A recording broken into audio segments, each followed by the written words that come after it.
बिस्मिल्लाहिर्रहमानिर्रहीम। अस्सलाम वालेकुम दोस्तों, उम्मीद करती हूँ कि आप सब खैरियत से होंगे। वेलकम है आपका मेरे YouTube channel cooking with Rubina में, जिसमें आज की हमारी रेसिपी हलवा पूड़ी है और मुर्ग चने भी। वीडियो स्टार्ट करने से पहले गुजारिश है कि प्लीज़ मेरे चैनल को सब्सक्राइब कर दें और वीडियो को एंड तक देखिएगा। सबसे पहले हम हलवा तैयार करेंगे, जिसके लिए हम तकरीबन 1 कप घी लेंगे और उसमें इलायची शामिल करेंगे। फिर इसके बाद हम इसमें तकरीबन 1 कप ही सूजी शामिल करेंगे और इसको भून लेंगे। सूजी को अच्छी तरह भूनेंगे, जैसा कि आप लोग वीडियो में देख सकते हैं। चूल्हे की आंच को ज़्यादा तेज़ नहीं करेंगे, हल्की आंच पे पकाएंगे। फिर इसके बाद हम इसमें तकरीबन 1 कप ही चीनी शामिल करेंगे।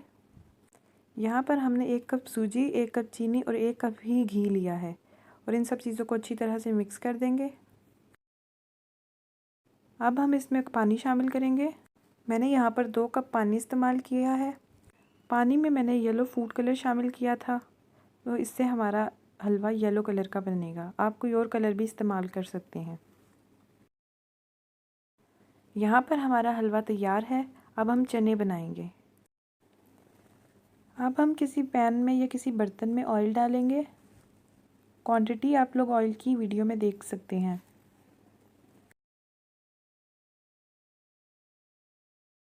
फिर इसके बाद हम इसमें तकरीबन 2 मीडियम साइज़ की प्याज को काट के डालेंगे और प्याज को ब्राउन कर लेंगे।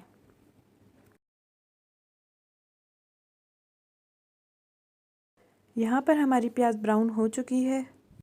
अब हम इसमें तकरीबन 2 चम्मच लहसुन और अदरक का पेस्ट शामिल करेंगे और उसको भी अच्छी तरह से मिक्स कर लेंगे। इसके बाद मैंने यहाँ पर कड़ी पत्ता इस्तेमाल किया है और 2 अदद बड़ी इलायची शामिल की है। अब हम मसाले शामिल करेंगे, जिसमें मैंने 1 चम्मच पिसी हुई लाल मिर्च इस्तेमाल की है और 1 चम्मच कुटी हुई लाल मिर्च इस्तेमाल की है। इसके बाद मैंने यहाँ पर तकरीबन 1 चम्मच सूखा धनिया शामिल किया है और फिर इसके बाद मैंने यहाँ पर हल्दी इस्तेमाल की है, जो कि तकरीबन 2 पिंचेस है। फिर इसके बाद मैंने तकरीबन 1 से 1.5 चम्मच नमक का इस्तेमाल किया है। मसाले आप लोग अपने टेस्ट के मुताबिक डाल सकते हैं। यहाँ पर हमारा मसाला तैयार है। अब हम इसमें चिकन शामिल करेंगे। जब हमारा चिकन थोड़ा सा गल जाएगा तो हम इसमें उबले हुए चने उसके पानी समेत शामिल करेंगे और फिर इन सब चीज़ों को दम पे पकने के लिए छोड़ देंगे। जब हमारा सालन तैयार हो जाएगा और उसके ऊपर ऑयल आ जाएगा तो हम उसमें तकरीबन 1 चम्मच काली मिर्च शामिल करेंगे। इसके बाद हम इसमें पिसा और भुना हुआ धनिया शामिल करेंगे और पिसा और भुना हुआ ज़ीरा शामिल करेंगे और फिर इसके बाद हम इसमें 1 चम्मच ही गरम मसाला शामिल करेंगे और इन सब चीज़ों को अच्छी तरह से मिक्स कर लेंगे। यहाँ पर हमारा सालन तैयार है। अब हम पूड़ियाँ बनाएंगे। पूड़ियों की डो बनाने के लिए हमें तकरीबन 3 कप मैदा चाहिए होगा, जिसमें मैंने तकरीबन 1 टीस्पून बेकिंग पाउडर का शामिल किया है। फिर मैंने इसमें तकरीबन 2 चम्मच दही के शामिल किए थे और थोड़ा सा नमक शामिल किया था। अब इन चीज़ों को हम नीम गर्म पानी से मिक्स कर लेंगे और इसकी एक अच्छी सी डो तैयार कर लेंगे।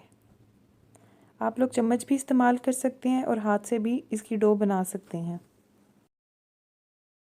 जिस तरह आप लोग आटा गूंथते हैं उसी तरह से इसकी भी डो तैयार करनी है, लेकिन पानी नीम गर्म इस्तेमाल करेंगे। पानी थोड़ा थोड़ा करके इस्तेमाल करेंगे कि हमारी डो बहुत पतली ना हो जाए। जब हमारी डो तैयार हो जाएगी तो हम इसके छोटे छोटे से पेड़े तैयार करेंगे, जैसा कि आप लोग वीडियो में देख सकते हैं। आटा गूंथने के बाद पहले आटे को हम थोड़ी देर के लिए रख देंगे। आप छोटे बड़े हर तरह के पेड़े तैयार कर सकते हैं। फिर इसके बाद हम अपने हाथों पर ऑयल लगाएंगे और इसको हाथों की मदद से बेलेंगे और इसकी पूड़ियाँ तैयार कर लेंगे। कोशिश करें कि बड़ा बर्तन इस्तेमाल करें जिसमें आप पूड़ियाँ बनाएं, ताकि आपकी पूड़ियाँ बड़ी बड़ी बने। पूड़ी की दोनों साइडों को अच्छी तरह से पका लेंगे और क्रिस्पी कर लेंगे। फिर इसको हम किसी बर्तन में निकाल लेंगे। आप पूड़ी को हलवे या चने दोनों के साथ खा सकते हैं।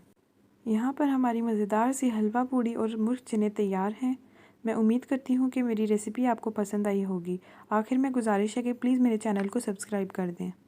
अपना और अपने घर वालों का ख्याल रखिएगा। अल्लाह हाफिज़।